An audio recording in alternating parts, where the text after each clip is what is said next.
Good morning, esteemed professors, and welcome to an exhilarating new video on the Science Bus. I am Barbara Di Cicco, and in these informative videos, in collaboration with Wasibo, I will demonstrate the various experiments that can be conducted utilizing the Science Bus. Today, we will specifically see how to experimentally calculate the buoyant force. Therefore, we will talk about Archimedes' principle.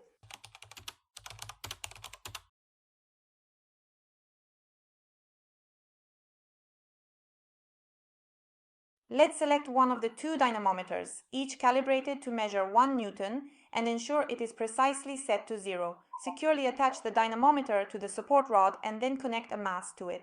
Let's proceed and verify what the weight force indicated by the dynamometer is. We fill the beaker with a certain amount of water, ensuring it's not too excessive because we must avoid submerging the dynamometer in the water as well.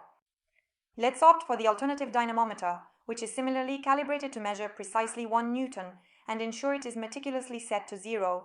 Firmly attach the mass to the dynamometer. Submerge everything within the beaker and subsequently affix it to the support rod. Let's proceed to precisely measure the level reached by the water within the beaker and attentively observe the weight force presently indicated by the dynamometer. We are therefore ready to calculate the hydrostatic force. In fact, when we immerse the mass inside the beaker, a portion of water equal to its volume was displaced to make room for it, and the weight of the displaced water is exactly equal to the buoyant force.